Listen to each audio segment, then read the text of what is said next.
Daniel Brooks sat frozen across from a woman who looked at him like he'd ruined her evening just by breathing. Her perfectly manicured fingers drummed the table as she said the words that confirmed every fear he'd carried for 6 years. "I don't date men with baggage, especially the kind that needs a babysitter." But what happened next? When a stranger at the table behind him leaned forward and changed everything, would shake the foundation of the careful, protected life he'd built. If you want to see how a single night can rewrite a man's entire future, stay with me until the end, and drop a comment with your city so I can see how far this story travels. The restaurant was too nice for Daniel Brooks. That was his first thought when he walked through the door of Marcello's, a sleek Italian place downtown with white tablecloths and candles that flickered in hurricane glasses. The hostess greeted him with a smile that seemed rehearsed, and he tugged at the collar of his button-down shirt, the only one he owned that didn't have paint stains or frayed cuffs. He'd ironed it twice that afternoon while Emma sat on the couch, watching him with wide, serious eyes. "You look fancy, Daddy," she'd said. "I look ridiculous," he'd muttered back. But here he was anyway, because his sister Rachel had cornered him 3 weeks ago and refused to let it go. "You're 32, not dead," she'd said, standing in his kitchen with her arms crossed. "One dinner, that's all I'm asking. Just meet her. If it's awful, you never have to do it again." He'd agreed mostly to shut her up, but also because some small, stubborn part of him wondered if maybe, just maybe, things could be different. That part of him was about to get crushed. The hostess led him to a table near the window where a woman was already seated. She looked up as he approached, and Daniel felt his stomach drop. She was stunning in a cold, untouchable way. Blonde hair swept into a tight bun, sharp cheekbones, a black dress that probably cost more than his truck payment. Her eyes scanned him from head to toe in less than 2 seconds, and he watched her expression shift from neutral to faintly disappointed. "Daniel?" she asked, her voice clipped. "That's me." He pulled out his chair and sat down, trying to ignore the way she was still looking at him, like he'd tracked mud across her carpet. "You must be Chloe." "I am." She didn't smile. She reached for her wine glass, already half empty, and took a sip. "Rachel didn't mention you worked construction." Daniel blinked. "I'm a mechanic, actually, at a shop in—" "Same difference," she waved a hand. "Manual labor." The words hung in the air between them, sharp and dismissive. Daniel felt heat creep up the back of his neck, but he swallowed it down. This was already going poorly, and they hadn't even ordered appetizers. "So," he said, forcing his voice to stay even, "Rachel said you work in marketing?" "Brand strategy," Chloe corrected. "For a consulting firm. We handle major corporate accounts, rebranding, market positioning, that sort of thing. It's very demanding." She leaned back in her chair, studying him again. "I travel a lot. Paris last month. Tokyo next week." "That sounds busy." "It is." She paused, then tilted her head slightly. "Rachel mentioned you have a daughter." There it was. Daniel had known it would come up. It always did, but the way she said it made his jaw tighten. Like Emma was a footnote, a complication. "Yeah," he said carefully. "Emma. She's 6. Chloe's expression didn't change, but something in her eyes did. A flicker of calculation, maybe, or judgment. She took another sip of wine. "That must be, challenging." "It's the best thing that ever happened to me." "I'm sure," Chloe said, in a tone that suggested she was absolutely not sure. She set her glass down and folded her hands on the table. "Look, Daniel, I appreciate Rachel setting this up, but I should be honest with you. I'm at a point in my life where I'm very focused on my career. I don't really have the bandwidth for—" She paused, choosing her words carefully. "Complications." Daniel stared at her. "Complications. Children are a lot of work," Chloe said, as if she were explaining basic math. "And I don't date men with baggage, especially the kind that needs a babysitter." The words landed like a slap. For a moment, Daniel didn't move. He just sat there, feeling the familiar weight settle over him. The same weight he'd carried since Emma's mother walked out when she was 8 months old. The weight of being too much, of being not enough, of being the guy women looked at and decided wasn't worth the effort. He should have been used to it by now. But it still stung. "Right," he said quietly. He pushed his chair back and stood, pulling his wallet from his pocket. He dropped 2 20s on the table, enough to cover her wine and then some. Well, thanks for your honesty. Enjoy your trip to Tokyo. Chloe blinked, startled. Wait, you're leaving? Yeah. Daniel gave her a tight smile. I've got an early morning, and you've got a busy life. No point wasting each other's time. He turned and walked away before she could respond, weaving through the tables toward the exit. His heart was pounding, and his hands felt shaky, and all he wanted was to get out of this place and back to his truck and, "Excuse me." The voice came from his left, calm and clear. Daniel stopped and turned. A woman was sitting at the table next to where he'd been. She was looking directly at him, her expression unreadable. She was younger than Chloe, maybe 30, with dark hair pulled into a loose ponytail and sharp, intelligent eyes. She wore a simple gray blouse and no jewelry except for a thin silver watch. There was a laptop open in front of her, and a glass of red wine sat untouched beside it. "I'm sorry," Daniel said, confused. You don't know me," the woman said. She closed her laptop and leaned back in her chair, studying him with the same quiet intensity he'd just escaped from Chloe. But this felt different. Less like judgment, more like curiosity. "But I couldn't help overhearing your conversation." Daniel's stomach twisted. Great. A witness to his humiliation. "Yeah, well, it wasn't much of a conversation." "No," the woman agreed. "It wasn't." She paused, then gestured to the empty chair across from her. "Would you like to sit down?" Daniel stared at her. "What?" "Sit down," she repeated, "if you're not in a rush." He glanced back toward the exit, then at Chloe, who was now staring at her phone with a scowl, then back at the stranger, who was still watching him with that calm, unreadable expression. "Why?" The corner of her mouth lifted just slightly. "Because you look like you could use a better conversation, and because I'm curious about you." There was something in the way she said it, straightforward, unguarded, that made Daniel hesitate. He should have left. He should have gone home, kissed Emma goodnight, and forgotten this entire disaster of an evening. But instead, he pulled out the chair and sat down. "I'm Victoria," the woman said, extending her hand. "Daniel!" He shook it. Her grip was firm, confident. "So Daniel," Victoria said, folding her hands on the table. "Tell me about your daughter."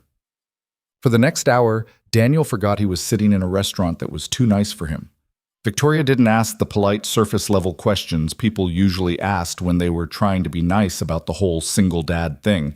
She didn't tiptoe around it or change the subject quickly. She leaned forward, genuinely interested, and asked him real questions. "What's her name?" "Emma." "What's she like?" Daniel felt himself smile without meaning to. "She's stubborn and smart. Too smart sometimes. She asks a million questions about everything. Last week she wanted to know why the sky changes colors at sunset, and I had to look it up because I had no idea." Victoria's eyes crinkled at the corners. "Did you figure it out?" "Yeah." "Something about light scattering and wavelengths?" She nodded like it made perfect sense, and then asked if we could paint her room the same colors. He laughed softly. "We're still negotiating." "She sounds wonderful." "She is." Daniel's smile faded slightly. "She's the reason I get up every day, the reason I work as hard as I do, the reason—" He stopped himself, shaking his head. "Sorry, I'm probably boring you." "You're not," Victoria said simply. Daniel looked at her, really looked at her, and realized she meant it. There was no pity in her expression, no condescension, just attention. "What about you?" he asked. "What do you do?" "I run a company," Victoria said. "Tech consulting and software development. We work with schools and educational nonprofits mostly." Daniel raised his eyebrows. "You're a CEO." "I am." "That's impressive."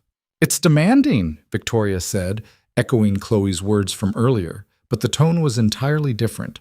"But I love it. I get to work with people who are trying to make real changes in education. It's not always easy, but it's worth it." "Do you travel a lot?" Victoria smiled faintly. "Sometimes. But I try to stay grounded, literally and figuratively." She paused, then tilted her head. "Can I ask you something?" "Sure." "Why did you agree to that date tonight, if you don't mind me asking?" Daniel let out a breath. "My sister set it up. She thinks I need to get out more. Meet people. Stop." He trailed off, then shrugged. "Stop being alone, I guess." "And what do you think?" "I think," Daniel said slowly, that most people don't want to deal with a guy who has a kid. And I get it. It's complicated. It's messy. But Emma's not going anywhere, and I wouldn't want her to. So if that's a deal breaker, he gestured vaguely toward Chloe's table. Then, yeah, I'm probably going to be alone. Victoria was quiet for a moment. Then she said, I don't think being a father is a deal breaker. I think it's the opposite. Daniel blinked. What do you mean? I mean, Victoria said, her voice steady, that raising a child on your own takes more strength and patience than most people will ever have. It's not baggage. It's proof that you're capable of something most people aren't. The words hit him harder than he expected. He looked down at his hands, suddenly unsure what to say. Thank you, he managed finally. Victoria nodded. You're welcome. They kept talking. The conversation drifted from Emma to work to small, surprising details about their lives. Victoria told him about growing up in a family of engineers, about how she'd always been drawn to problem solving. Daniel told her about fixing his first car at 16, about how he'd never planned to be a mechanic but had fallen into it and found he was good at it. It was easy, comfortable, the kind of conversation that didn't feel like work. At some point, the waiter came by and asked if they wanted to order food. Victoria ordered pasta. Daniel ordered the same, mostly because he hadn't looked at the menu. The food came and went, and they kept talking through it, the plates pushed aside as the restaurant began to empty around them. Do you have a picture of her? Victoria asked eventually. Daniel pulled out his phone without hesitation. He scrolled through his photos. Most of them were of Emma, and found one from last weekend. Emma was standing in the backyard, grinning at the camera with dirt on her cheek and a dandelion clutched in one hand. He handed the phone to Victoria. She studied the photo for a long moment, her expression softening. She has your smile. Yeah, Daniel said quietly. Poor kid. Victoria looked up at him, and for the first time all night, she smiled, really smiled. I think she's lucky. Daniel's chest tightened. They stayed until the restaurant closed. The waiter brought the check with a polite but pointed cough, and Daniel reached for his wallet before Victoria could move. Let me get this, he said. Absolutely not, Victoria said firmly. I invited you to sit down. This one's on me. Daniel started to argue, but the look on her face told him he wouldn't win. He let it go. Outside, the air was cool and quiet. The street was mostly empty, just a few cars passing by, and the distant hum of the city settling into night. They stood on the sidewalk, and for a moment neither of them spoke. This was nice, Victoria said finally. Yeah, Daniel agreed. It was. She looked at him, her expression unreadable again. Can I ask you something else? Go ahead. Would you want to do this again sometime?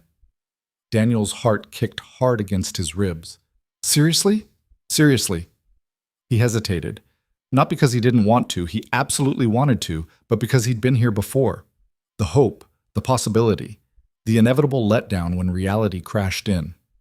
But then he thought about the last 2 hours, about the way Victoria had listened to him talk about Emma without flinching, about the way she'd smiled at that photo. Yeah, he said, I'd like that. Victoria pulled out her phone. Give me your number. He did, and she sent him a text so he'd have hers. I'll be in touch, she said. Okay. She turned to leave, then stopped and looked back at him. Daniel? Yeah? That woman you were with earlier? Victoria's voice was calm, but there was something sharp beneath it. She was wrong. About all of it. Daniel didn't know what to say to that, so he just nodded. Victoria gave him one last small smile, then walked away, disappearing into the night. Daniel stood there for a while, his phone still in his hand, replaying the entire evening in his head.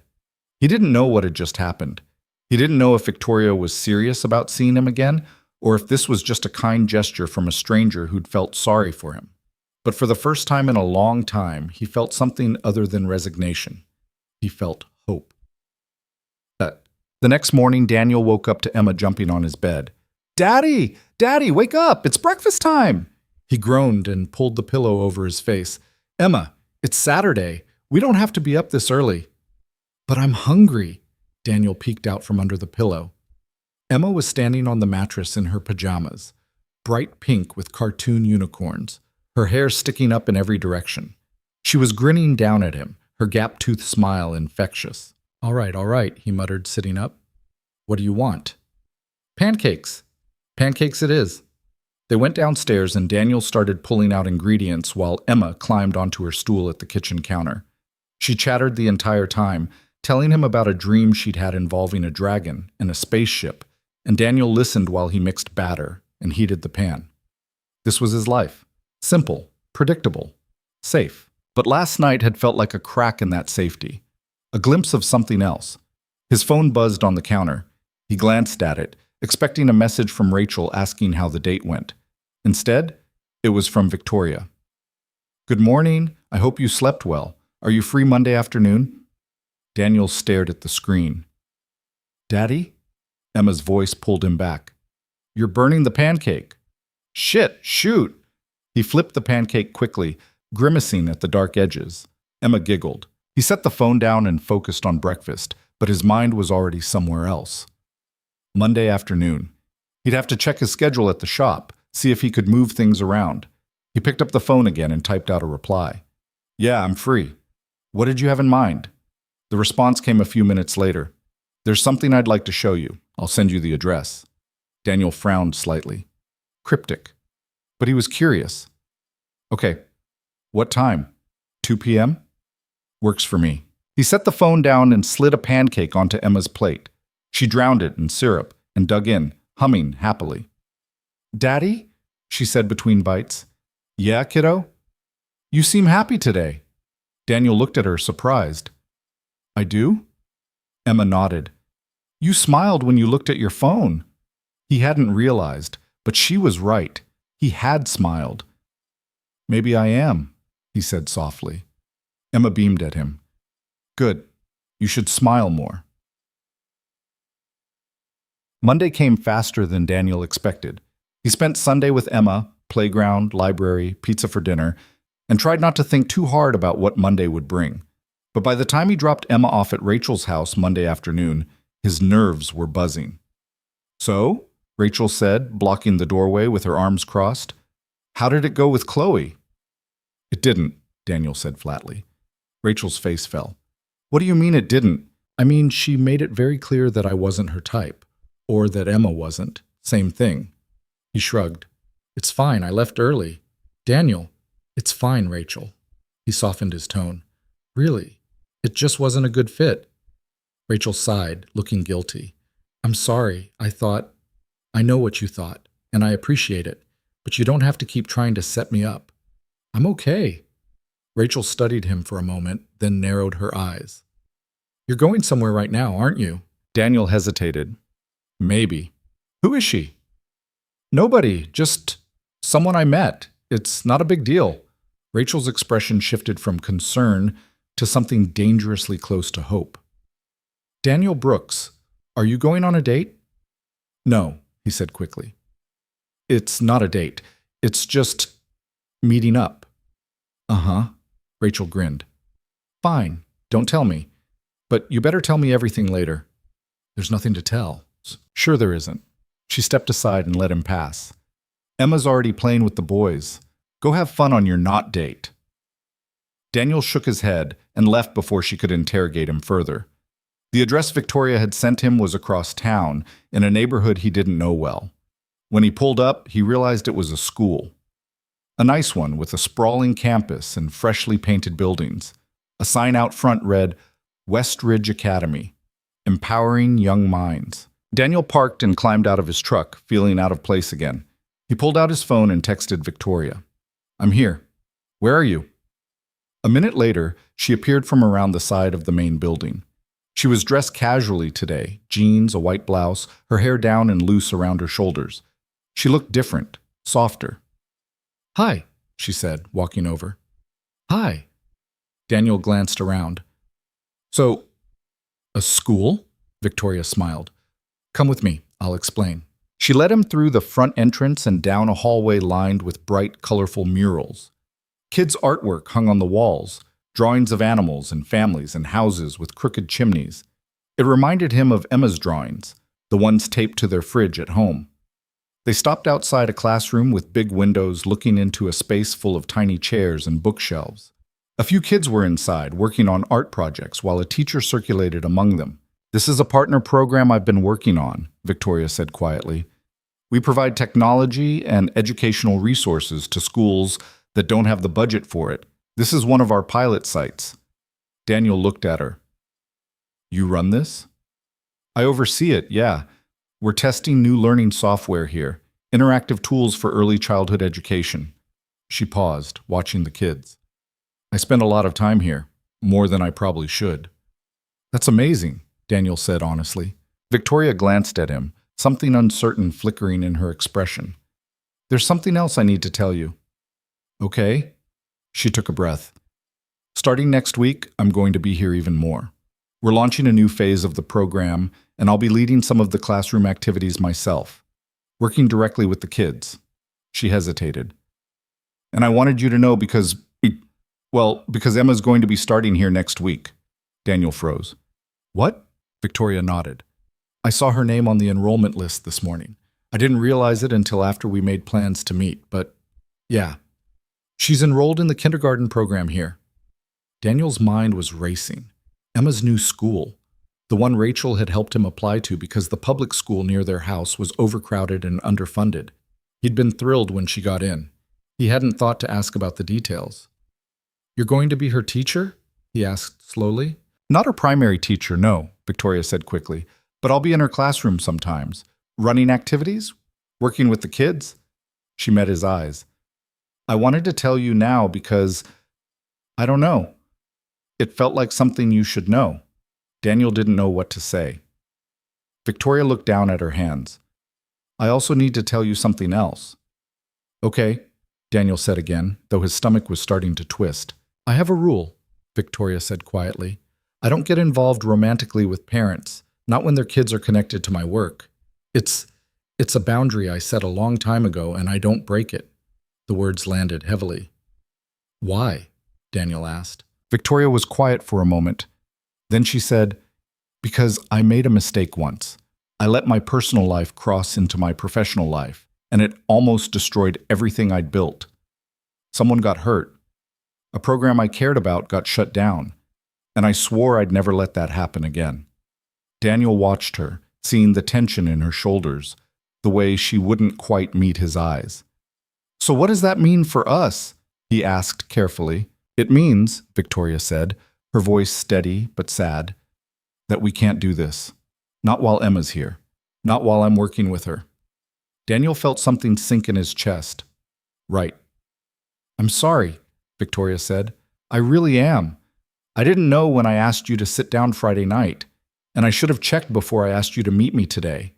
But I wanted you to hear it from me, before you saw me at the school, and it's okay, Daniel said, cutting her off gently. I get it. Victoria looked up at him, and the sadness in her eyes was real. I meant what I said, that night, about you, about Emma. I know, Daniel said. They stood there in the hallway, the sound of children's laughter drifting from the classroom behind them. I should go, Daniel said finally. Victoria nodded. Yeah. He turned to leave, but then stopped and looked back. For what it's worth, I think your rule makes sense, and I respect it. Victoria gave him a small, grateful smile. Thank you. Daniel walked out of the school and back to his truck. He sat in the driver's seat for a long time, staring at the building, feeling the strange, heavy weight of something that had almost been. And then he drove home.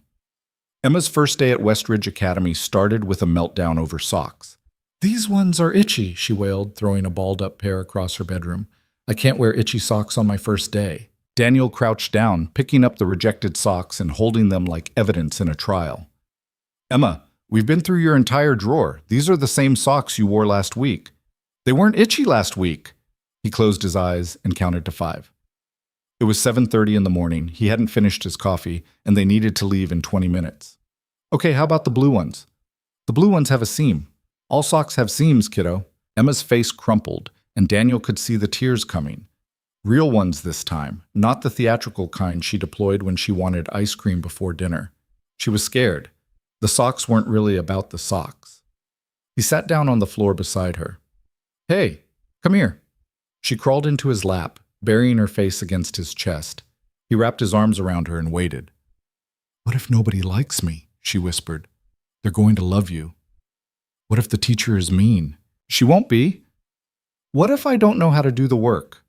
Daniel pulled back just enough to look at her. Then you'll learn.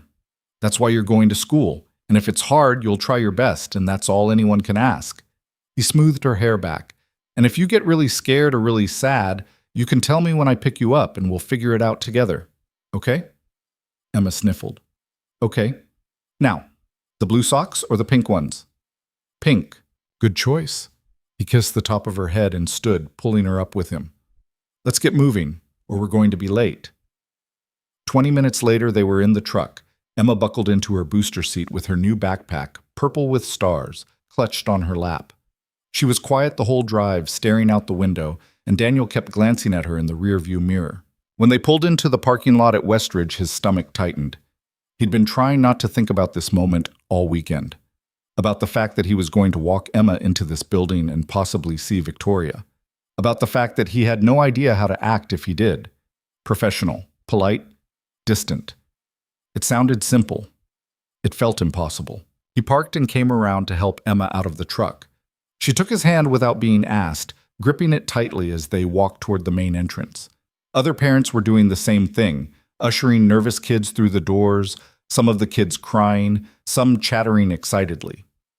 Emma just held on and said nothing. Inside, a cheerful woman with a clipboard directed them toward the kindergarten wing.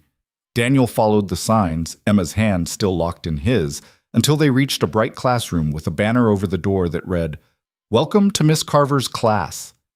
A young woman with curly red hair and a sunny smile greeted them at the door. "Good morning. You must be Emma." Emma nodded, not letting go of Daniel's hand. "I'm Miss Carver," the woman said, crouching down to Emma's level. "I'm so excited you're here. We've got a spot saved just for you." She pointed to a table near the window where a few other kids were already seated, working on name tags. "Do you want to come see?" Emma looked up at Daniel. He squeezed her hand. "Go ahead. I'll be right here." She let go slowly and took a tentative step toward Miss Carver, who stood and held out her hand. Emma took it, glancing back at Daniel one more time before letting herself be led into the classroom. Daniel stood in the doorway, watching as Miss Carver got Emma settled at the table and handed her a marker.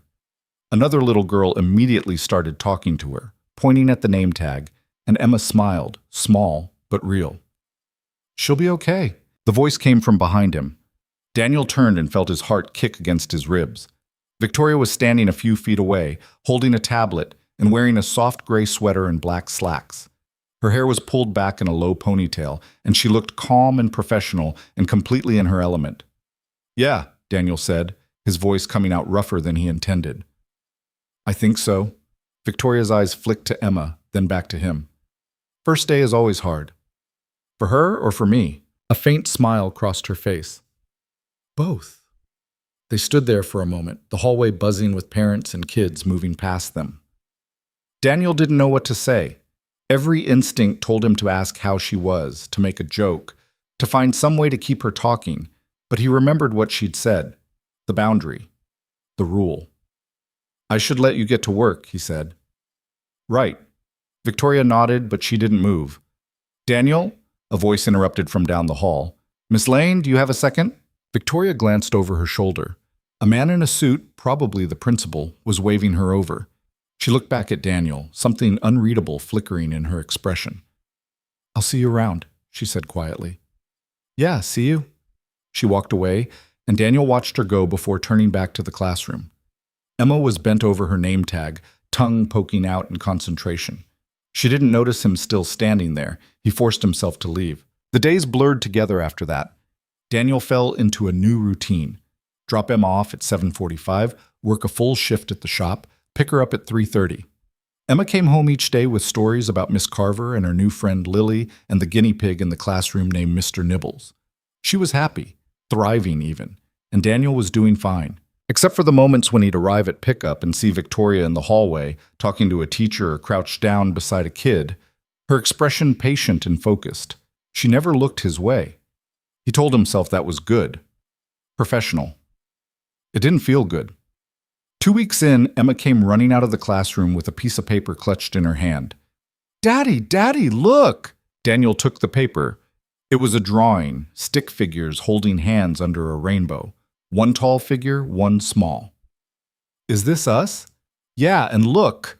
She pointed to a corner of the page where someone had written in neat handwriting.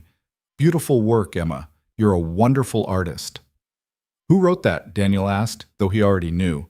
He recognized the handwriting from the text messages he'd deleted but hadn't really forgotten. Ms. Lane, Emma said brightly. She comes to our class sometimes and does activities with us. She's really nice. She said I'm good at drawing. Daniel's chest tightened. That's great, kiddo. Can we put it on the fridge? Absolutely. That night, after Emma was asleep, Daniel stood in the kitchen staring at the drawing now stuck to the fridge with a magnet shaped like a dinosaur. He thought about Victoria's handwriting, about the fact that she'd taken the time to write that note, about the fact that she was in Emma's classroom, seeing her, talking to her, while he stood on the other side of a line he couldn't cross. He grabbed a beer from the fridge and went out to the back porch. The air was cool, the yard dark except for the glow from the kitchen window. He sat on the steps and drank slowly, trying not to think. His phone buzzed. A text from Rachel. How's Emma doing at the new school? He typed back. Good. She loves it. And how are you doing? Daniel stared at the screen. Rachel had a sixth sense for when he was struggling. He thought about lying, but she'd see through it anyway. I'm fine. 3 dots appeared, then disappeared, then appeared again. You're a terrible liar. He sighed and called her. All right, Rachel said the second she picked up. What's going on? Nothing's going on. Daniel. He leaned back against the porch railing. You remember that not date I went on a couple weeks ago? The one you refused to tell me about? Yes. It was with someone I met the night of the Chloe disaster. Rachel was quiet for a beat. Okay. And she's great. Smart. Interesting. Easy to talk to. We hit it off. That sounds like a good thing. It was. Daniel rubbed a hand over his face. Until I found out she works at Emma's school, and she has this rule about not getting involved with parents. Oh. Yeah. Rachel let out a long breath. So what are you going to do? Nothing. Respect her boundary. Keep my distance. Be a normal, functional adult about it. And how's that going? Daniel laughed bitterly. Fantastic. Have you talked to her since you found out? Not really. I see her sometimes at pickup. It's not like we avoid each other, but we're not talking either. That sounds miserable. It is what it is. Rachel was quiet for a moment. Then she said, You know, when Emma's mom left, I thought you were going to fall apart. But you didn't. You just kept going. Took care of Emma, kept working, built this whole life for the two of you. And I was so proud of you, but I also worried. About what? That you'd forgotten you're allowed to want things for yourself. Not just for Emma. For you. Daniel didn't know what to say to that. I'm not saying you should push her, Rachel continued. If she has a boundary, you respect it. But don't convince yourself you don't deserve to be happy, because you do. I am happy. Are you? Daniel closed his eyes. I have Emma. That's enough. It doesn't have to be either or, Daniel. They talked for a few more minutes before Rachel had to go deal with one of her boys having a nightmare. Daniel stayed outside, finishing his beer and staring at the dark yard. Maybe Rachel was right. Maybe he'd spent so long just surviving that he'd forgotten what it felt like to want something. But wanting didn't change the situation. Victoria had her reasons. He had Emma to think about. And some things just weren't meant to work out. 3 weeks into the school year, the classroom hosted a parent event, an evening showcase where the kids would present projects they'd been working on. Emma had been talking about it nonstop for days. She'd made a poster about dolphins and had practiced her presentation in front of Daniel at least a dozen times. They can dive really deep, she'd recited, pointing at the pictures she'd glued onto poster board. And they're really smart, almost as smart as people. You're going to do great, Daniel had told her. Now he stood in the back of Miss Carver's classroom, surrounded by other parents, watching Emma stand in front of her poster with her hands clasped nervously. Lily stood beside her with a poster about butterflies, and the two of them took turns presenting. Emma stumbled over a few words, but she smiled the whole time, and when she finished, the parents clapped. Daniel's chest felt too tight. He was so damn proud of her. After the presentations, there was a reception in the hallway, cookies and juice boxes and coffee that tasted like it had been sitting in a pot since morning. Daniel stood with a styrofoam cup, half listening to another parent talk about soccer sign-ups, when he felt someone approach. He turned. Victoria was standing beside him, holding her own cup of terrible coffee. "She did really well," Victoria said quietly. Daniel nodded. "Yeah, she's been practicing all week." "I could tell." Victoria's lips curved slightly. "Dolphins are apparently very smart, almost as smart as people." They stood there in silence, the noise of the reception swirling around them. Daniel wanted to say something, anything, but every possible sentence felt too heavy.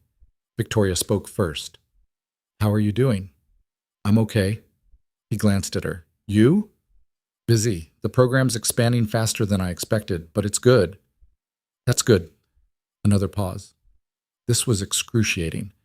"Daniel!" "Ms. Lane!" A woman's voice cut through the conversation. One of the other parents was waving Victoria over, holding a crying toddler on her hip. "Can I ask you about the registration form?"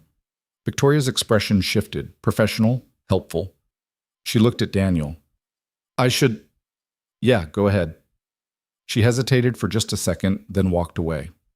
Daniel watched her go, feeling the same hollow ache he'd been carrying for weeks. Emma appeared at his side, tugging on his sleeve. "Daddy, can I have another cookie?" "Sure, kiddo." He followed her to the snack table and tried to focus on the fact that his daughter was happy. That was what mattered. October came, and with it, a string of school events that Daniel couldn't avoid. Harvest Festival, book fair, parent-teacher conferences. Each one meant another chance to see Victoria from across a room, to exchange polite nods, to feel the weight of everything unsaid. At the parent-teacher conference, Miss Carver told him that Emma was doing wonderfully. "She's bright, engaged, kind to the other kids. Honestly, she's a joy to have in class." "That's great to hear," Daniel said, meaning it. "And I know Miss Lane has been working with her on some of the interactive learning modules," Miss Carver continued. "Emma really responds well to her." Daniel's throat tightened. "Yeah, Emma talks about her a lot." Miss Carver smiled. "Ms. Lane has a real gift with kids. We're lucky to have her involved in the program." After the conference, Daniel found Emma in the hallway, playing a hand-clapping game with Lily. He watched for a moment, letting the tension drain out of his shoulders. "Ready to go?" he asked. Emma looked up. "Can Lily come over for a play date?" Lily's mom, who'd been standing nearby, laughed. "They've been plotting this all week." Daniel smiled. "Sure, how about Saturday?" "Perfect." They exchanged numbers and Daniel herded Emma toward the exit. As they walked through the hallway, he saw Victoria standing near the front office, talking to the principal. She glanced up, and their eyes met for just a second. She looked away first. Outside, Emma climbed into the truck and chattered about her day. Daniel drove home on autopilot, his mind elsewhere. That night, after Emma was in bed, he sat at the kitchen table with his laptop, scrolling through work emails he didn't really care about. His phone sat beside him, dark and silent. He opened his messages and found the thread with Victoria. The last text was from weeks ago, her address for the school. He stared at it, his thumb hovering over the keyboard. He could text her, just something simple, friendly. But what would that accomplish? She'd set a boundary. He needed to respect it. He closed the messages and set the phone down. The weeks crawled forward. Halloween came and went. Emma dressed as an astronaut and filled a plastic pumpkin with candy. Thanksgiving break arrived, and Daniel took Emma to Rachel's house for dinner, where she ran wild with her cousins and ate too much pie. "You look tired," Rachel said, cornering him in the kitchen while the kids played in the living room. "I'm fine." "You've been saying that a lot lately." Daniel leaned against the counter. "What do you want me to say, Rach?" "I want you to admit that you're not fine, that this thing with Victoria is eating at you." "It doesn't matter if it's eating at me. There's nothing I can do about it." Rachel crossed her arms. "Have you tried talking to her? Actually talking, not just awkward small talk in the hallway?" "What's the point?" She made herself clear. "The point," Rachel said firmly, "is that you deserve to at least tell her how you feel. Not to change her mind, just to be honest." Daniel looked at his sister. "And what if that makes things worse?" "How could they be worse than they are now?" He didn't have an answer for that. December arrived with cold rain and early darkness. The school announced a winter celebration, an evening event with performances by the kids and a fundraiser for the educational program. Emma was going to sing in the choir, and she'd been practicing her song every night, belting out slightly off-key renditions of jingle-themed classics. Daniel bought tickets and tried to muster up enthusiasm. Emma had enough for both of them. The night of the celebration, the school gym was packed. Parents filled the folding chairs set up in rows, and the stage at the front was decorated with paper snowflakes and string lights. Daniel found a seat near the middle and watched as the kids filed onto the stage in their makeshift costumes, construction paper reindeer antlers and cotton ball snowmen. Emma spotted him from the stage and waved so hard she nearly hit the kid next to her. Daniel waved back, grinning despite himself. The choir started singing, and Emma's voice rose above the others, not quite on key, but loud and full of confidence. Daniel's chest ached with pride.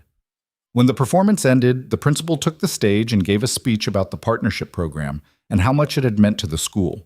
Then she introduced Victoria. Daniel's pulse kicked up as Victoria walked onto the stage. She looked composed, professional, her voice steady, as she talked about the program's goals and the progress they'd made. She thanked the teachers, the parents, the kids. She didn't look at the audience, not really, but Daniel felt like every word was meant for him anyway. When she finished, the applause was loud and genuine. She smiled, brief, reserved, and stepped off the stage. The rest of the evening passed in a blur. Emma found him afterward, still wearing her cotton ball snowman hat, and dragged him to the refreshment table. They ate cookies and drank punch, and Emma introduced him to what felt like every kid in her class. He was talking to Lily's mom again when he saw Victoria standing near the gym doors, alone, holding a cup of punch and looking at her phone. "Excuse me," he said to Lily's mom, and before he could talk himself out of it, he walked over. Victoria looked up as he approached. Surprise flickered across her face. "Daniel?" "Hey." "Hi." They stood there, the noise of the gym fading into the background. Daniel's heart was pounding, and he had no idea what he was going to say. "That was a good speech," he started. "Thank you." She hesitated. "Emma did great up there." "Yeah, she's got confidence. I'll give her that." Victoria smiled faintly. "She gets that from you." The words caught him off guard. He looked at her, really looked at her, and saw the same exhaustion he'd been carrying reflected in her eyes. "Victoria, Daniel, They both stopped. Victoria let out a breath. "You first." Daniel swallowed. I wanted to say that I get it. Your rule, your boundary. And I respect it. But I also wanted you to know that these past few months have been harder than I expected. Not because of anything you did, just because..." He stopped, trying to find the right words. "Because I haven't been able to stop thinking about you." Victoria's expression shifted, something fragile and unguarded breaking through the professional calm. "Daniel, I'm not asking you to change your mind," he said quickly. "I'm not trying to make things difficult. I just needed to say it, once, so I could stop carrying it around." Victoria was quiet for a long moment. When she spoke, her voice was soft. "I think about you too." The admission hit him like a punch. "Yeah?" "Yeah." She looked down at her cup. "More than I should." "Then why?" "Because I can't," she said, her voice firmer now. "I can't let myself. Not while Emma's here. Not while I'm part of her school life. I made a promise to myself, and I have to keep it." Daniel nodded slowly. "Okay." "But..." She hesitated, then met his eyes. "The program ends in May, when the school year finishes." His heart stuttered. "What are you saying?" "I'm saying," Victoria said carefully, "that maybe in June things could be different." Daniel stared at her.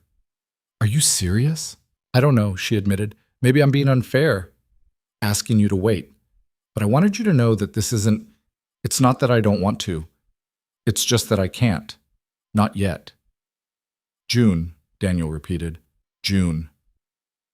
He didn't know if 6 months was a long time or no time at all, but it was something, a possibility where before there'd been nothing. "Okay," he said. "June." Victoria's shoulders relaxed slightly, and for the first time in months she smiled at him, really smiled. "Okay." "Daddy!" Emma's voice rang out from across the gym. She was waving at him, jumping up and down. Daniel glanced back at her, then at Victoria. I should go, Victoria said. I'll see you around. He nodded and started to walk away, but then stopped and turned back. Victoria? Yeah? Thank you for telling me. She nodded. Thank you for understanding. Daniel walked back to Emma, his heart still racing, his mind spinning. 6 months. He could do 6 months. Emma grabbed his hand. Can we go get ice cream?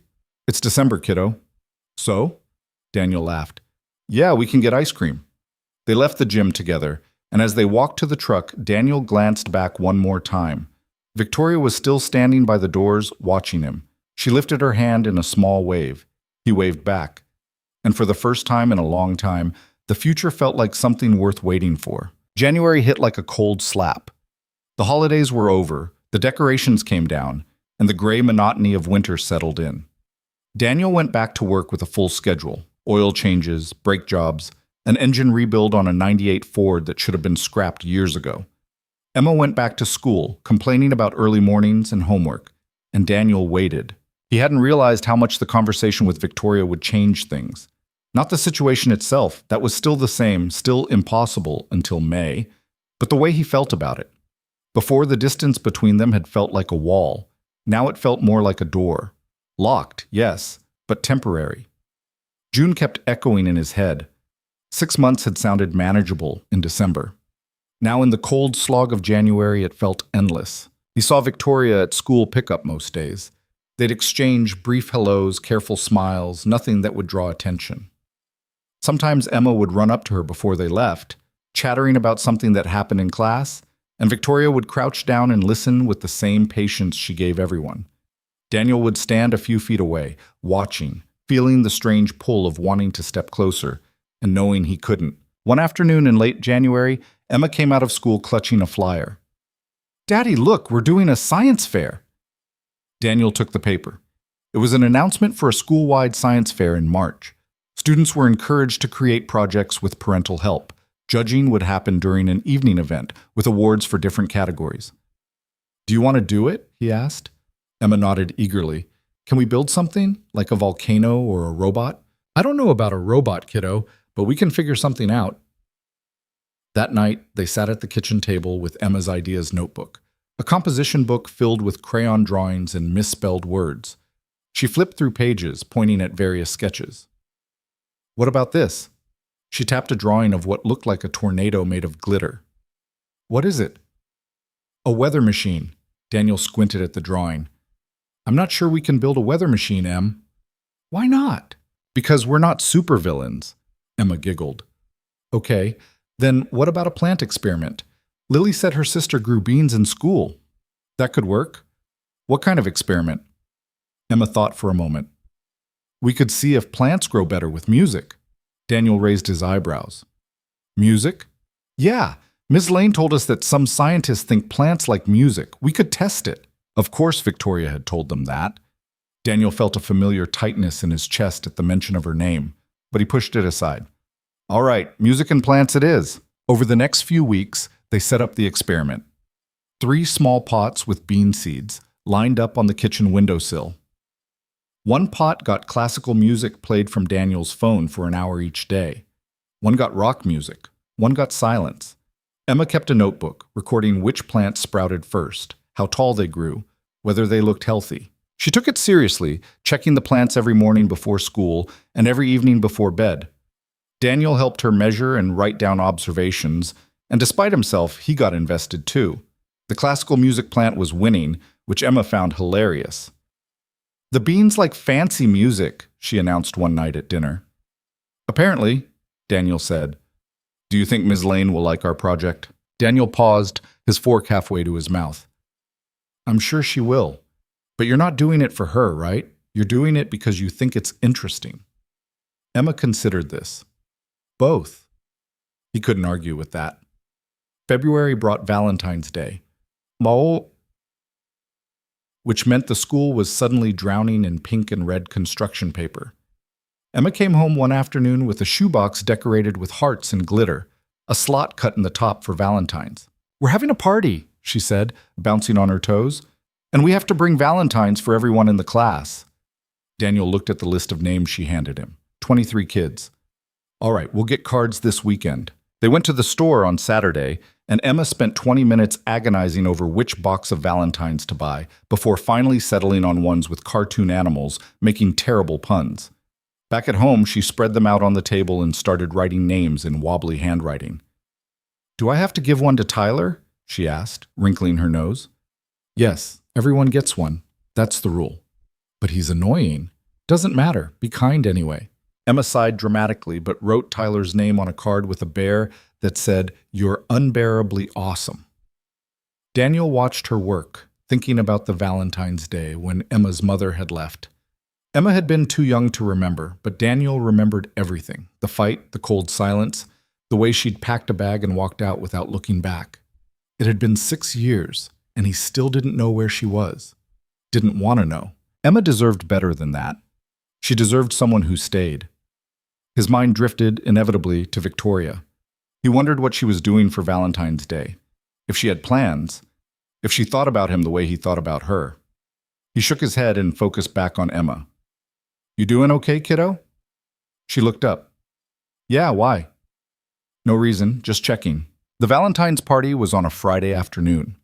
Daniel took off work early to pick Emma up, and she came running out with her decorated shoebox overflowing with cards and candy.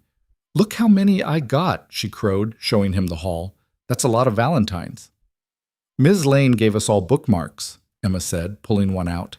It was laminated with a quote about curiosity and learning. She made them herself, isn't that cool? Daniel took the bookmark, running his thumb over the smooth laminate. Of course, Victoria had made personalized bookmarks for a class of kindergartners. Of course she had. Very cool, he said quietly. That night, after Emma was asleep, Daniel sat on the couch with a beer and scrolled through his phone. He opened his messages and stared at Victoria's name. He hadn't texted her since September. Hadn't called. They'd agreed to keep things professional, and he'd stuck to that. But it was Valentine's Day. And he was alone, and she was probably alone too. He started typing a message, then deleted it. Typed another one, deleted that too. Finally, he just wrote, "Hope you had a good day." He stared at it for a full minute before hitting send. Then he set the phone down and tried not to watch for a response. It came 20 minutes later. You too. How's the science fair project coming? Daniel felt something loosen in his chest. She remembered. Good. The classical music plan is dominating. Ha! I knew it. Emma's very proud. There was a pause, then another message. She should be. She's doing great work. Daniel hesitated, then typed, "Thanks for everything you do for her." The reply took longer this time. It's easy with kids like Emma. She makes it worthwhile. Daniel didn't know how to respond to that, so he just sent back a simple, "Good night, Victoria." "Good night, Daniel." He set the phone down and leaned back against the couch, feeling the warmth of something fragile and cautious growing between them despite the distance. March came in wet and windy. The science fair loomed and Emma's anxiety ramped up. She checked the plants obsessively, convinced that the rock music plant was falling behind on purpose. "Maybe it doesn't like the Rolling Stones," she said one night, glaring at the smallest sprout. "Or maybe it's just a plant," Daniel offered. "Plants have feelings, Daddy." "If you say so." The week before the fair, Emma insisted on making a poster board to display their findings. They spent an entire Saturday cutting out pictures from old gardening magazines and writing up explanations in Emma's careful print. Daniel helped her glue everything down, and by the end, it actually looked pretty good. "We're going to win," Emma declared. "Maybe. But remember, it's not really about winning, it's about learning." Emma gave him a look that said she absolutely did not care about that particular life lesson. The science fair was held on a Thursday evening. The gym was transformed into a maze of tables covered with student projects, volcanoes, solar system models, battery-powered circuits, terrariums. Parents and teachers wandered through, examining the displays, while the kids stood nervously beside their work. Daniel helped Emma set up her project on their assigned table, arranging the 3 plants in a row and positioning the poster board behind them. Emma fidgeted with the notebook, flipping through pages. "You're going to do great," Daniel said. What if I forget what to say? You won't. And if you do, just look at your notes. Emma nodded, but she looked pale. Daniel squeezed her shoulder. I'll be right here, okay, if you need me. Okay. The fair officially started and people began circulating. Emma launched into her presentation every time someone stopped at their table, explaining the experiment with increasing confidence. Daniel stood off to the side, watching her with pride. He saw Victoria before she saw him. She was moving through the rows of tables, stopping to talk to each student, asking questions, taking notes on a tablet. She wore a navy blue dress and her hair down, and she looked focused and professional and completely in her element. When she reached their table, Emma's face lit up. Ms. Lane, look at our project. Victoria smiled. I've been looking forward to this one. Tell me about it. Emma dove into the explanation, pointing at each plant, showing the measurements in her notebook. Victoria listened intently, asking questions that made Emma think harder about her conclusions. So which type of music do you think worked best? Victoria asked. Classical, Emma said confidently, because it's calm and peaceful. The rock music was too loud and angry. Interesting hypothesis. Victoria glanced at the plants. But what if we tested different kinds of rock music? Some rock is calm too. Emma's eyes widened. We could do that next time. You could. Victoria made a note on her tablet, then looked up at Daniel. This is really impressive work. She did most of it herself, Daniel said. I can tell. Victoria's gaze held his for just a beat longer than necessary, and Daniel felt the pull again, that familiar ache of wanting to reach out and not being able to. Someone called Victoria's name from across the gym, and she glanced over. I should keep moving. But great job, Emma. I'm really proud of you. Emma beamed. Victoria gave Daniel one last small smile before walking away. Daniel watched her go, then turned back to Emma, who was already launching into her presentation for the next visitor. Later that night, after the awards were handed out, Emma got an honorable mention, which she accepted with only mild disappointment. Daniel loaded the project into the truck, while Emma skipped ahead, clutching her certificate. His phone buzzed as he closed the tailgate. A text from Victoria. She really did do great work. Daniel smiled and typed back. She had a good teacher. I'm not her teacher. You know what I mean? There was a pause, then 2 more months. Daniel's heart kicked. I know, it feels like a long time. Yeah, it does. Another pause, then, good night, Daniel, good night. He climbed into the truck, where Emma was already buckling herself in, and tried to ignore the way his hands were shaking slightly. 2 more months. He could do 2 more months. April arrived with unexpected warmth, the kind of spring weather that made everyone forget winter had ever happened. The trees around the school bloomed in bursts of pink and white, and the playground filled with kids during recess, their laughter carrying through the open windows. Emma's class started a unit on community helpers, which meant a parade of guest speakers, firefighters, doctors, police officers. Daniel took a half day off work when they asked parents to come talk about their jobs. He brought a toolbox and showed the kids how to change a tire on a toy truck, fielding questions about engines and oil changes. Emma sat in the front row, grinning the whole time. When he finished, she raised her hand. Yes, Emma, he said, smiling. Is it hard being a mechanic? Sometimes, but I like figuring out how things work. It's like solving a puzzle. Another kid raised a hand. Do you ever get dirty? All the time, Daniel said, and the class laughed. Afterward, Miss Carver thanked him, and Emma hugged him so hard he almost lost his balance. As they walked out together during pickup, Emma chattered about how cool it was that her dad came to school. All my friends thought you were awesome, she said. Well, you have smart friends. They were halfway to the truck when Victoria appeared, walking across the parking lot with a bag slung over her shoulder. She slowed when she saw them. Hi, she said. Hi, Daniel replied. Emma immediately launched into a recap of the presentation, and Victoria listened, nodding along. When Emma paused for breath, Victoria looked at Daniel. That was nice of you to come in. Happy to do it. Emma's lucky to have you. The words were simple, but the way she said them, quiet, sincere, made Daniel's chest tighten. Thanks, he said. Emma tugged on his hand. Daddy, can we get ice cream? Again? Please? Daniel sighed. Fine, but just 1 scoop. Emma cheered and ran ahead toward the truck. Daniel started to follow, then paused and looked back at Victoria. "Hey," he said. She stopped. "Yeah? How much longer is the program running? Officially?" Victoria's expression shifted, something careful and guarded settling over her features. "The last day is May 23rd. It's a Friday." Daniel did the math in his head. 6 weeks. Okay, Victoria echoed. They stood there for a moment, the parking lot emptying around them, the weight of everything unsaid pressing down. "I should go," Daniel said finally. "Yeah, me too." He turned and walked to the truck, feeling her eyes on him the whole way.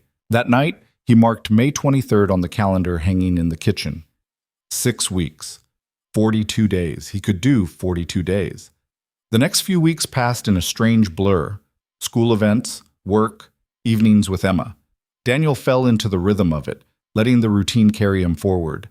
But underneath there was a constant hum of anticipation, a countdown he couldn't turn off. He saw Victoria often, at pickup, at school events, once at the grocery store when they both reached for the same bag of apples and laughed awkwardly before going their separate ways. Every interaction was brief, polite, careful. But there was something underneath now, an acknowledgement, a promise. In early May, the school announced an end-of-year celebration, a picnic on the last day of the program, with games and food and a ceremony recognizing the partnership. Emma was excited. Daniel was nervous. "Are you coming to the picnic?" Emma asked one night at dinner. "Of course." "Good. Miss Lane is going to be there. She's giving a speech." Daniel's stomach flipped. "Is she?" "Yeah, she told us today." Emma shoved a forkful of pasta into her mouth. "She's really nice. I'm going to miss her when the program ends." "Yeah," Daniel said quietly. "Me too." The days ticked down. May 15th, May 20th, May 22nd, and then, finally, it was May 23rd. Daniel woke up early, even though he didn't need to. He lay in bed staring at the ceiling, his mind racing. Today was the last day.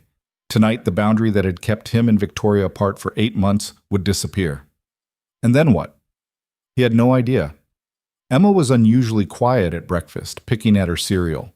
Daniel watched her, concerned. "You okay, kiddo?" She shrugged. "I don't want the program to end." "Why not?" "Because Ms. Lane won't come to our class anymore." Emma's voice was small. "And I like when she's there." Daniel's chest ached. "I know. But you'll still see her around, I bet. And you'll have summer break soon.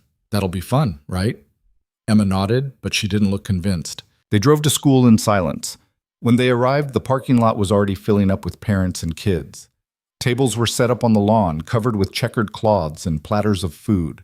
A small stage had been erected near the playground, with a microphone and a banner that read, "Thank you, Partners in Education." Emma spotted Lily and ran off to play. Daniel wandered toward the food tables, feeling out of place. Other parents chatted in clusters, but he didn't know most of them well enough to join in. He grabbed a plate and loaded it with things he didn't really want, just to have something to do with his hands. Nervous? He turned. Victoria was standing beside him, holding a bottle of water. She looked different today, softer. She wore jeans and a light sweater, her hair loose, and there was something unguarded in her expression. "A little," Daniel admitted. "Me too." They stood there side by side, not looking at each other. "Big day," Daniel said. "Yeah." Victoria paused. "End of an era. You did good work here. The kids love you." "The kids make it easy." She glanced at him. Emma especially. Daniel's throat felt tight. "She's going to miss you." "I'll miss her too."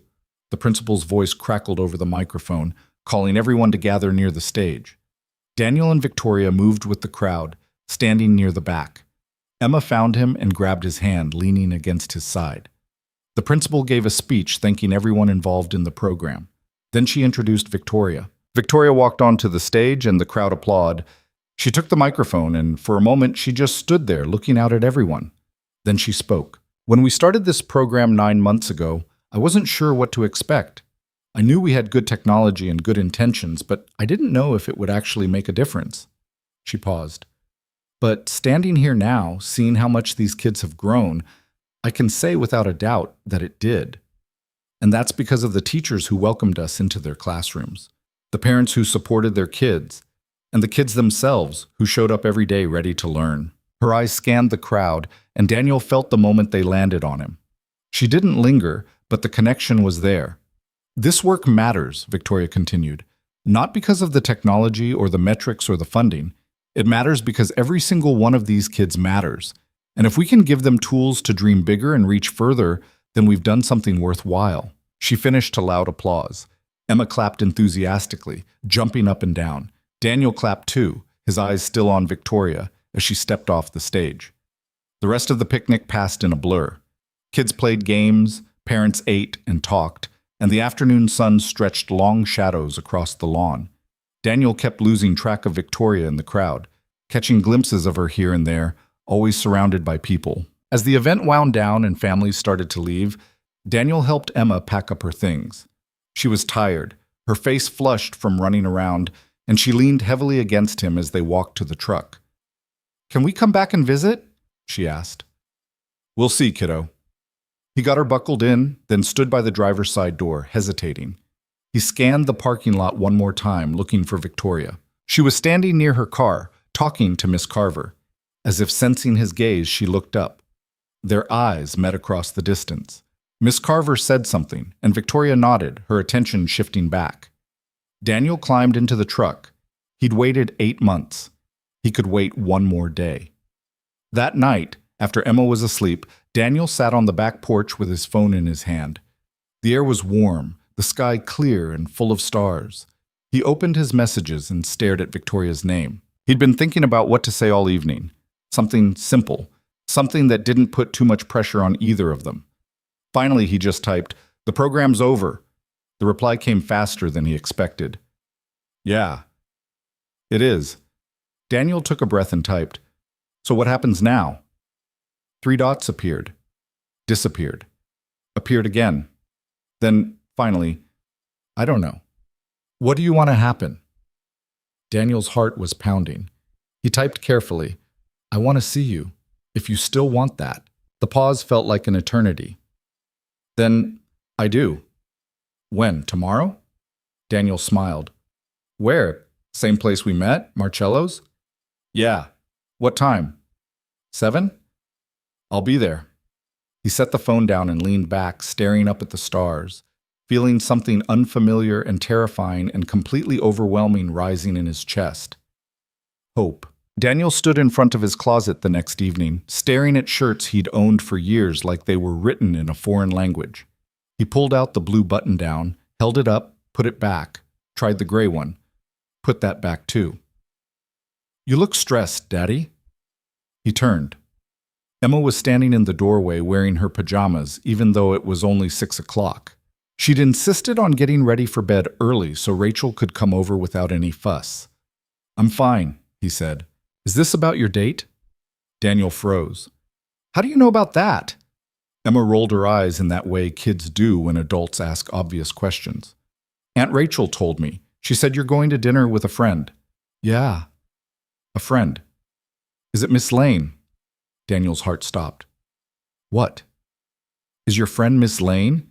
Emma asked again, completely casual, like she was asking about the weather. "Why would you think that?" Emma shrugged. "Because you look at her the same way you look at me when you think I'm not paying attention. Like you're happy but also sad at the same time." Daniel had no idea what to say. He crouched down so they were eye level. Would that be okay? If it was Ms. Lane? Emma thought about it for a moment, then nodded. "Yeah, she's nice, and she likes you." "How do you know?" "Because she looks at you the same way." Daniel's throat felt tight. He pulled Emma into a hug, holding her close. "When did you get so smart?" "I've always been smart, Daddy. You just noticed." He laughed despite himself. The doorbell rang, and Emma squirmed out of his arms and ran downstairs. Daniel heard Rachel's voice, bright and cheerful, and Emma's excited chatter in response. He grabbed the blue shirt and put it on. Downstairs, Rachel was already camped out on the couch with a bag of popcorn and the remote. She looked up when Daniel came down, and her eyes went wide. Well, well, look at you. Don't start." "I'm not starting anything. I'm just saying you clean up nice." She grinned. "Nervous?" "No." Liar. Emma climbed onto the couch next to Rachel. He's going to see Ms. Lane. Rachel's eyebrows shot up. Ms. Lane from school? Daniel glared at Emma, who smiled innocently. Yeah, the one you wouldn't tell me about back in September? That's the one. Rachel let out a low whistle. And you waited how long for this? 8 months. Damn! Rachel shook her head, looking impressed. Okay, go. Have fun. Don't overthink it. I'm not overthinking anything. You're absolutely overthinking everything, but go anyway. Daniel kissed Emma on the top of her head, grabbed his keys, and headed for the door before Rachel could say anything else. The drive to Marcello's felt longer than it should have. Every red light seemed to last forever. Daniel's hands were sweating on the steering wheel, and he kept running through possible conversation starters in his head, rejecting each one as too awkward or too formal or too desperate. By the time he pulled into the parking lot, his heart was hammering.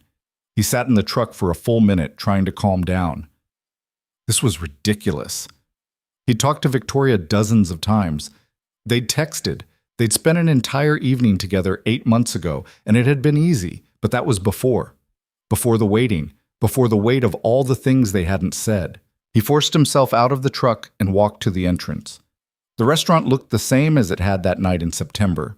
White tablecloths, flickering candles, the low murmur of conversation. The hostess greeted him with the same practiced smile. Table for one? Actually, I'm meeting someone. He scanned the dining room and saw her. Victoria was sitting at a table near the window. Not the same table as last time, but close.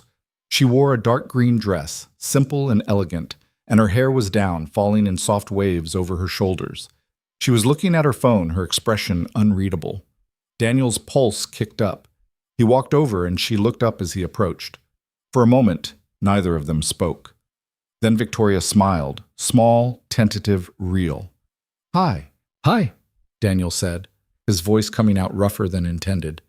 He sat down across from her, suddenly aware of how close they were. No barrier now, no reason to keep their distance. You made it, Victoria said. Yeah, traffic wasn't bad. Good. Silence settled between them, awkward and heavy. Daniel picked up the menu just to have something to do with his hands. Victoria did the same. The waiter appeared, breaking the tension.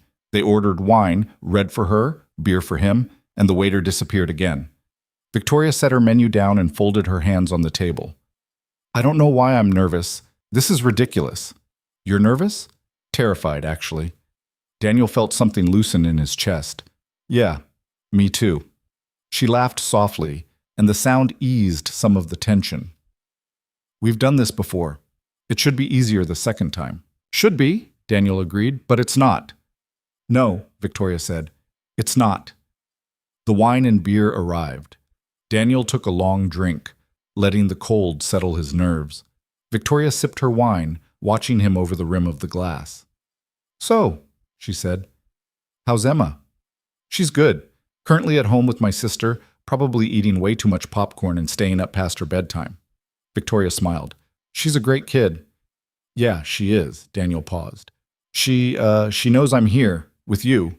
Victoria's eyes widened slightly. She does? She figured it out on her own. Asked me point blank if I was having dinner with you. What did you say? I asked if that would be okay. She said yes. Daniel took another drink. She said you're nice, and that you look at me the same way I look at you. Victoria's cheeks flushed. She said that? 6-year-olds are terrifyingly perceptive. Apparently. Victoria looked down at her glass, a small smile playing on her lips. What way do you look at me? Daniel's heart thudded, like I'm happy, but also sad at the same time. That's how Emma described it. Victoria met his eyes. That sounds about right.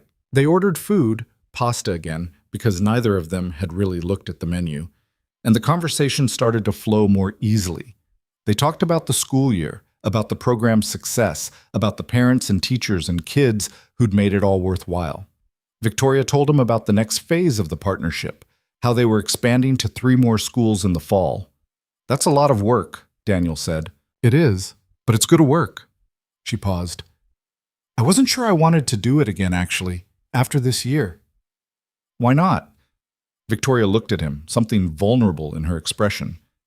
Because it was harder than I expected, being around Emma and you, keeping that distance when I didn't want to. Daniel's throat felt tight. Yeah, I know what you mean.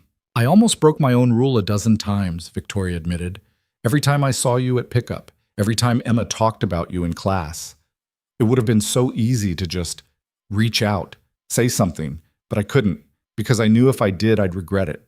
Not because of you, because of me, because I'd hate myself for breaking a promise I made. What happened? Daniel asked quietly. The thing that made you set that rule in the first place? Victoria was silent for a long moment. She took a sip of wine, then set the glass down carefully. I was 26, just starting the company. I met someone, a parent from a school, where we were running a pilot program. He was charming, attentive, seemed genuinely interested in the work. We started seeing each other. I thought it was fine. Professional boundaries didn't feel like an issue because I wasn't a teacher. I was just there. She paused, and Daniel waited. But then things got complicated. He started asking for special treatment for his kid, extra resources, priority access to new tools. I said no, and he didn't take it well. He filed a complaint, said I was using the program to pursue personal relationships, that I'd promised his son advantages I didn't deliver. It was a mess. The school pulled out of the partnership. My board almost fired me, and the worst part was I couldn't even blame him entirely. I'd let it happen. I'd blurred the lines. Daniel could see the weight of it in her eyes, the way her shoulders tensed. That's not your fault. He manipulated the situation. Maybe, but I gave him the opportunity. Victoria looked at him. I swore after that I'd never let my personal life interfere with my work again. Never date a parent. Never put myself in a position where someone could question my integrity. And you kept that promise for 4 years. Until you. She said it simply, without drama, but the words hit him hard. I'm sorry, Daniel said. Don't be. I'm not. Victoria reached across the table, and for the first time in 8 months, she touched his hand, just her fingers resting lightly on his. I'm glad I met you, even if the timing was terrible. Daniel turned his hand over, threading his fingers through hers. Me too. They sat like that for a moment, just holding hands across the table, and it felt like something monumental and fragile at the same time. The food came, and they ate slowly, still talking. The conversation drifted from heavy topics to lighter ones. Favorite movies, embarrassing childhood stories, the ridiculous things their respective families did that drove them crazy. Daniel told her about Rachel's relentless matchmaking attempts. Victoria told him about her mother, a retired engineer who still called weekly to critique her business decisions. She means well, Victoria said, but she's also convinced I'm going to run myself into the ground. Are you? Victoria considered the question.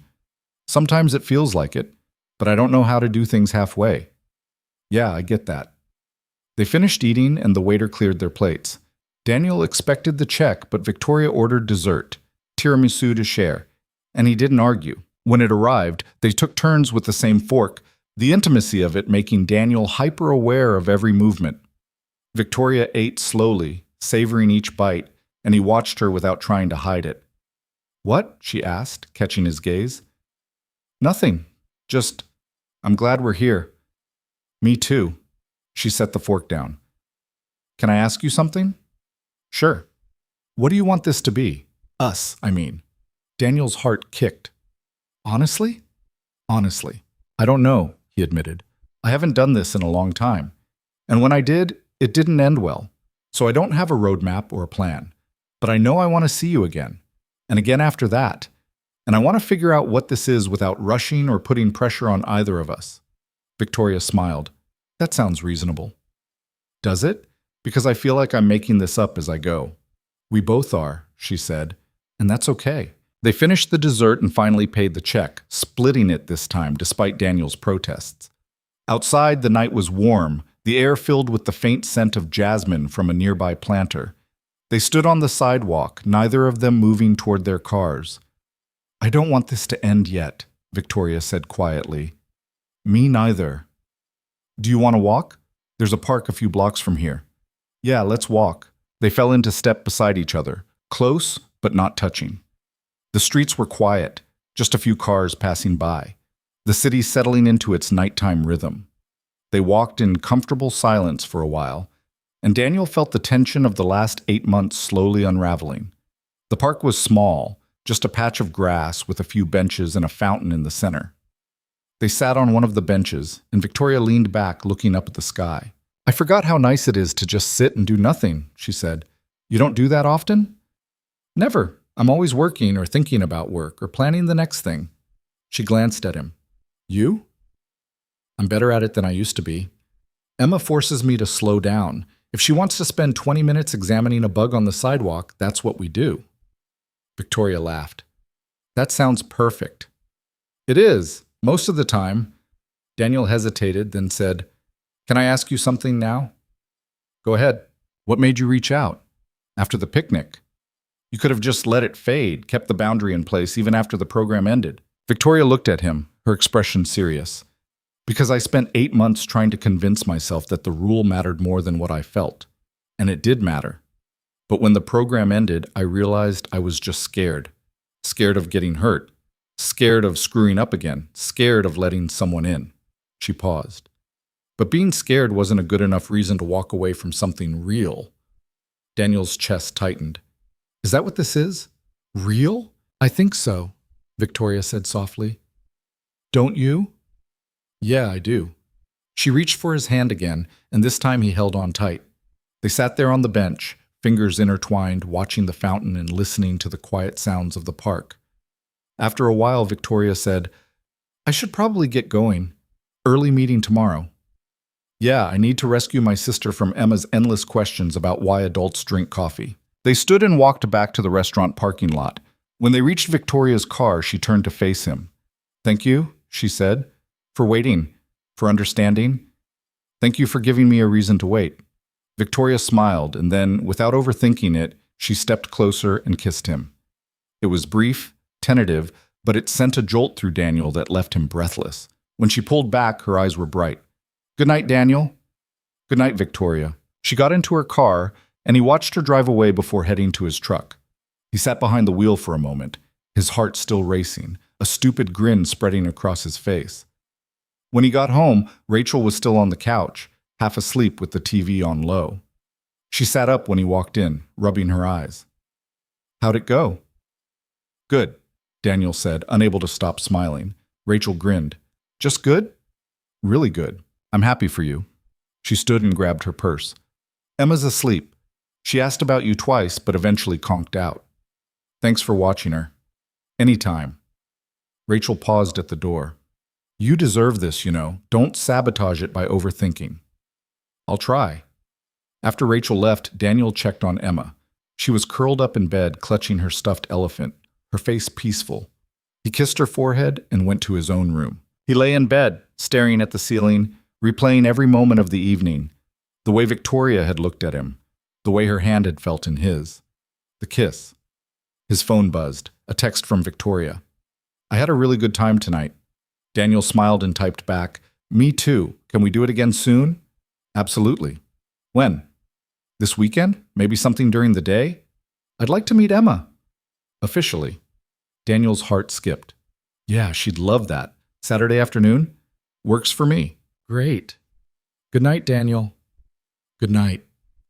He set the phone down and closed his eyes, feeling something unfamiliar and overwhelming settle in his chest. Not fear, not doubt, just happiness. The week passed in a blur of work and planning. Daniel mentioned to Emma on Wednesday that Victoria wanted to spend time with them on Saturday, and Emma's reaction was immediate and enthusiastic. "Can we go to the park? And get ice cream? And show her my rocks?" "We can do all of those things," Daniel said, laughing. Saturday morning, Emma woke him up early, bouncing on the bed with more energy than should be legal before 8 a.m. "Is Ms. Lane coming soon?" "Not until this afternoon, kiddo. Calm down." "I can't calm down. I need to pick an outfit." Daniel groaned and pulled the pillow over his head.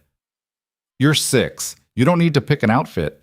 But Emma was already running to her room, and Daniel knew there was no stopping her. By the time Victoria arrived at 2, Emma had changed clothes 3 times and insisted on organizing her rock collection, a shoebox full of stones she'd picked up from various playgrounds and parking lots, on the coffee table for display.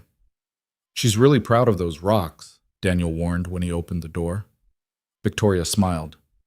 "I'm prepared." She looked different in daylight, wearing jeans and a simple white t-shirt, her hair pulled back in a ponytail. Casual, relaxed, real. Emma came running into the room and skidded to a stop in front of Victoria. "Hi, Ms. Lane." "Hi, Emma. You can call me Victoria if that's okay with your dad." Emma looked at Daniel, who nodded. "Victoria it is." "Okay, Victoria, do you want to see my rocks?" "I'd love to." Emma grabbed her hand and dragged her to the coffee table, launching into detailed explanations of each rock's origin story. Victoria listened with the same focused attention she gave everything, asking questions and genuinely engaging. Daniel stood in the doorway, watching them, and felt something shift inside him. This was his world, his home, his daughter, his life. And Victoria was sitting in the middle of it, fitting in like she'd always been there. After the rock presentation, they went to the park. Emma ran ahead to the playground, and Daniel and Victoria followed at a slower pace, walking side by side. "She's amazing," Victoria said. "Yeah, she is." "She gets that from you." Daniel glanced at her. "I don't know about that." "I do." Victoria stopped walking and turned to face him. "You've built something really beautiful here, Daniel, you and Emma, and I just want you to know that I see it and I respect it." "Thank you," he said quietly. They kept walking, and Daniel felt the last of his hesitation fall away.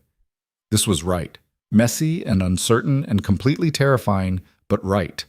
At the playground, Emma convinced them both to go down the slide with her, and Daniel found himself laughing as Victoria gamely climbed the ladder in her sneakers, looking ridiculous and perfect at the same time. After the park, they got ice cream. 2 scoops for Emma, despite Daniel's earlier promise of just 1, and walked back to the house. Emma chattered the entire way, telling Victoria about school and her friends and the science fair project and a dozen other things. When they got home, Emma announced she was tired and wanted to watch a movie.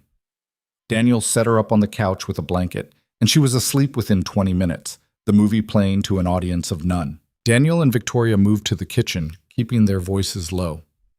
"She likes you," Daniel said. "I like her too." Victoria leaned against the counter. "This was nice. Really nice." "Yeah." "Can I ask you something?" "Always?" "Where do you see this going? With us?" Daniel thought about it for a moment. "Honestly, I don't know. But I know I want to keep seeing you. I want Emma to know you. I want to see where this goes without overthinking it." "That sounds good to me," Victoria said. "But I need you to know something. I'm not going to be perfect at this. I'm going to work too much and probably miss things because I'm distracted. And I don't know how to be someone's girlfriend and also run a company and also be present in Emma's life. I'm going to mess up." "So will I," Daniel said. "I'm going to be overprotective and probably weird about introducing you to people. And I'm going to worry constantly that you're going to wake up one day and realize this is too complicated, but I want to try anyway." Victoria smiled. "Okay, let's try." She stepped closer, and he wrapped his arms around her, pulling her into a hug. She rested her head against his chest, and they stood there in the quiet kitchen, holding each other while Emma slept in the next room. "Thank you," Victoria whispered. "For what?" "For being patient. For waiting. Thank you for being worth waiting for." They stayed like that for a long time, and Daniel felt the pieces of his life, the ones he'd thought were broken or lost, slowly coming back together. Not perfect, not smooth, but real. And that was enough. Summer arrived with the kind of heat that made the asphalt shimmer and turned Daniel's truck into an oven by noon. Emma was out of school, which meant longer days at Rachel's house while Daniel worked, and weekends filled with swimming pools and popsicles and constant negotiations about bedtime. It also meant more time with Victoria. They fell into a rhythm over those first few weeks. Dinners at Daniel's place when Emma was around, quiet evenings at Victoria's apartment when she wasn't. Sometimes Victoria would come to the park with them, or they'd all go to the movies, Emma wedged between them with a bucket of popcorn bigger than her head. Other times, it was just Daniel and Victoria, stealing a few hours alone to talk or cook or simply exist in each other's space without the weight of 8 months of waiting pressing down on them. It wasn't perfect. Victoria's work pulled her away more often than Daniel liked. Late-night calls about program expansions and school board meetings that left her exhausted and distracted. Daniel struggled with letting her into the routines he'd built with Emma. Small moments of possessiveness creeping in when Victoria suggested a different bedtime story or a new way to handle Emma's occasional tantrums. But they were trying, and most days that felt like enough. One Saturday in late June, Daniel woke up to find Emma already awake, sitting at the kitchen table with Victoria. They were drawing together, heads bent over a shared piece of paper, and neither of them noticed him standing in the doorway. "What are you two doing up so early?" he asked. Emma looked up, grinning. "Victoria's teaching me how to draw buildings." Daniel walked over and looked at the paper. Victoria had sketched a simple cityscape, and Emma was copying it in her own wobbly style, her tongue sticking out in concentration. "Looks good," Daniel said. Victoria glanced up at him, smiling. "Morning, I hope it's okay that I let myself in. You gave me the spare key, and Emma heard me and came downstairs." "It's fine." Daniel poured himself coffee and sat down at the table, watching them work. This was new. Victoria in his kitchen in the morning, her hair messy from sleep, wearing one of his old sweatshirts that she'd claimed weeks ago. It felt domestic, comfortable, a little terrifying. Emma finished her drawing and held it up proudly. "Done." "Beautiful," Victoria said. "Can we go to the beach today?" Emma asked, looking between them. Daniel and Victoria exchanged a glance. They hadn't talked about plans yet, but the idea sounded good. "I'm in if you are," Victoria said. "Yeah, let's do it." They spent the day at a small beach an hour outside the city, Emma running in and out of the water while Daniel and Victoria sat on a blanket, watching her. The sun was brutal, and the sand got everywhere, and Emma managed to get stung by a jellyfish. Just a small one, nothing serious. But it was still one of the best days Daniel could remember. On the drive home, Emma fell asleep in the back seat, sunburned and exhausted. Victoria sat in the passenger seat, her hand resting on Daniel's on the center console.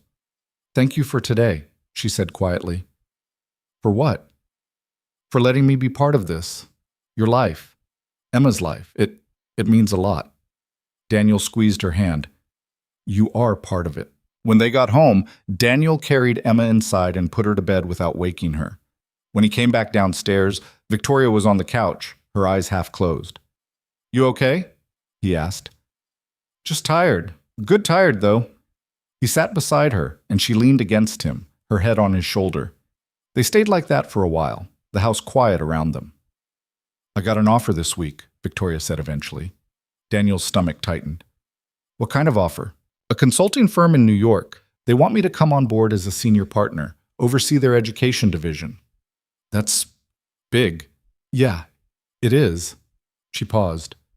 "I turned it down." Daniel sat up slightly, looking at her. "Why?" Victoria met his eyes. "Because my life is here. The company I built is here. Emma's school is here. You're here." She took a breath. "And I realized that I don't want to start over somewhere else, not when I'm finally building something I actually care about." Daniel didn't know what to say. He pulled her closer, pressing a kiss to her forehead. "I'm glad you're staying." "Me too." But something in her voice made him hesitate. "What is it?" Victoria sighed. "It's just, turning down that offer made me realize how much I've tied my identity to work. For years, that's all I had. The company, the programs, the goals, and it was enough. But now I have this, us, and I don't know how to balance it. I don't know how to be someone who works 80-hour weeks and also someone who shows up for beach days and bedtime stories." "You don't have to figure it all out right now," Daniel said. "And you don't have to be perfect at it. You just have to try." "I'm not good at just trying. I'm good at succeeding or failing. There's not a lot of middle ground." Daniel smiled slightly. "Then I guess you're going to have to get comfortable with the middle ground, because that's where most of life happens." Victoria laughed softly. "When did you get so wise?" "I've had a lot of practice screwing things up." They sat in silence for a moment, and then Victoria said, "I love you." The words hung in the air, simple and terrifying. Daniel's heart kicked hard against his ribs. "You don't have to say it back," Victoria added quickly. "I just needed to say it, because it's true, and I didn't want to wait anymore." Daniel cupped her face in his hands, looking into her eyes. "I love you too." She smiled and he kissed her, slow and careful, like they had all the time in the world. July brought thunderstorms and power outages, and a week where Emma got sick with a summer cold that left her cranky and miserable. Victoria came over every evening after work, bringing soup and popsicles and reading books to Emma until she fell asleep. "You don't have to do this," Daniel said one night, after Victoria had spent 3 hours sitting on the floor of Emma's room, reading the same story over and over because Emma kept asking for just one more time. "I know," Victoria said, "but I want to." It was around then that Daniel realized this wasn't temporary. This wasn't just dating or seeing where things went. This was his life now, reconfigured around someone else in a way he hadn't thought possible. And it scared him. One night in early August, after Emma was asleep, Daniel and Victoria sat on the back porch, drinking beer and watching fireflies. The air was thick and warm, and somewhere down the street, a dog was barking. "Can I ask you something?" Daniel said. "Sure. Do you ever think about having kids? Your own, I mean." Victoria was quiet for a moment. "I used to, when I was younger, but then the company took off, and it just never seemed like the right time. And now," she trailed off, looking at him. "Why are you asking?" Daniel shrugged. "Just wondering. I know Emma's not yours, and I don't want you to feel like you're signing up for something you didn't ask for." Victoria set her beer down and turned to face him. "Daniel, I knew what I was signing up for when I asked you to sit with me that night. Emma's part of you. I don't see her as some obligation I have to tolerate. I see her as part of the reason I fell for you in the first place." "Yeah?" "Yeah." She paused. "But I also need you to know that I'm never going to be her mom. I can't replace someone who isn't here, and I don't want to try. I can just be me. Someone who cares about her and shows up and tries her best. Is that enough?" Daniel felt his throat tighten. "It's more than enough." They sat in silence for a while, and then Victoria said, "What about you? Do you ever think about having more kids?" "I don't know," Daniel admitted. "I never thought I'd get the chance. After Emma's mom left, I just figured that was it for me. One kid, one shot, don't screw it up. And now? Now I don't know. I'm not saying I want more kids right now, but I'm also not saying I don't." He looked at her. "Does that make sense?" Victoria smiled. "Yeah, it does." In mid-August, Rachel threw a backyard barbecue for her husband's birthday. Daniel brought Victoria, and it was the first time she'd meet his extended family. Aunts, uncles, cousins, all of them loud and nosy and way too interested in his love life. "So you're the mystery woman," Rachel said, cornering Victoria by the grill. "I've heard a lot about you." Victoria smiled politely. "All good things, I hope." "Mostly. Daniel's been annoyingly tight-lipped, which means he actually likes you." Daniel, standing a few feet away with a plate of burned hot dogs, shot Rachel a look. "Can you not?" "I'm just making conversation," Rachel said innocently. Then, to Victoria, "He's been different since he met you. Happier, less stuck." Victoria glanced at Daniel, something soft in her expression. "I'm glad." The party went late, and by the time they left, Emma was half asleep on Daniel's shoulder. Victoria drove them home, and Daniel watched her from the passenger seat, her profile lit by the dashboard lights. "What?" she asked, catching him staring. "Nothing. Just, thank you for coming today. I know my family can be a lot." "They're great," Victoria said. "They love you, and they love Emma. That's not a bad thing." When they got home, Daniel carried Emma inside and tucked her into bed. When he came back out, Victoria was sitting on the couch, looking at her phone with a frown. "What's wrong?" he asked. She looked up. "I got an email. One of the schools we're working with is having budget issues. They might have to cut the program. Can you fix it?" "I don't know. Maybe. But it's going to take time and energy, and I'm already stretched thin." Daniel sat beside her. "What do you need?" Victoria leaned against him, closing her eyes. "I don't know. A clone, maybe? Or 30-hour days? How about I make you dinner, and you take a break for an hour?" She smiled faintly. "That sounds nice." Over the next few weeks, Victoria threw herself into saving the program. She worked late nights, had endless meetings, and came over to Daniel's place looking exhausted and frayed. Daniel did what he could, cooked meals, kept Emma entertained, gave Victoria space when she needed it, and company when she didn't. But he could see the toll it was taking. One night in early September, Victoria showed up at his door at 9 o'clock, her eyes red and her shoulders slumped. "I can't do this anymore," she said. Daniel's heart dropped. "Do what?" "All of it. The company, the programs, the constant fighting to keep things afloat. I'm so tired, Daniel. I'm so tired of caring this much." He pulled her inside and held her while she cried, her body shaking against his. He didn't try to fix it or offer solutions. He just held her. When she finally pulled back, her face was blotchy and her voice was hoarse. "I'm sorry. I didn't mean to fall apart on you." "Don't apologize. You're allowed to fall apart." She wiped her eyes. "I don't know what to do. If I step back from the company, I feel like I'm failing. But if I keep going like this, I'm going to burn out. And I don't want to lose this, you and Emma. But I don't know how to make it all fit." Daniel took her hands. "You don't have to make it all fit perfectly. You just have to figure out what matters most and build from there." "What if I can't? Then you'll fail, and you'll get back up and try again, just like the rest of us." Victoria let out a shaky laugh. "I hate failing. I know, but you're not alone in this anymore. You've got me and Emma and a whole network of people who care about you. Let us help." She nodded, tears slipping down her cheeks again. "Okay." Over the next few weeks, Victoria made changes. She hired a COO to handle day-to-day operations. She delegated more. She set boundaries with her work hours and actually stuck to them. It wasn't easy, and there were days when she backslid, but she kept trying, and slowly, things started to balance out. By the time September rolled into October, Emma was back in school, first grade now, in Miss Carver's class again.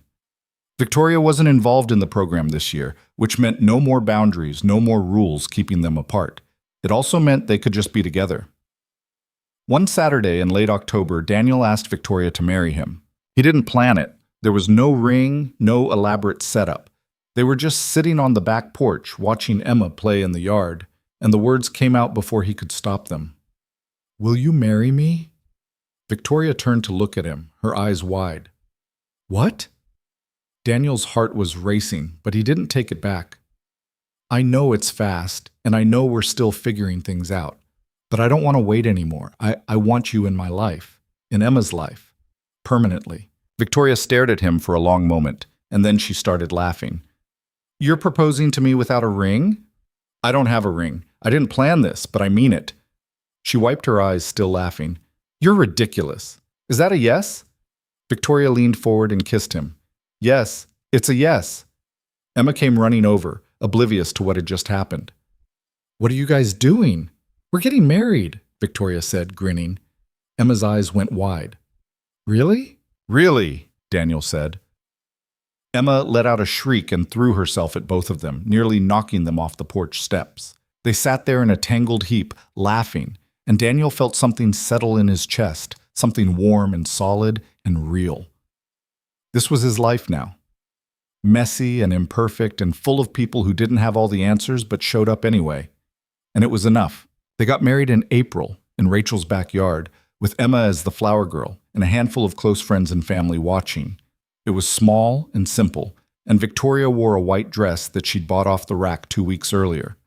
Daniel wore the same blue shirt from their first dinner, and Emma wore a purple dress covered in stars.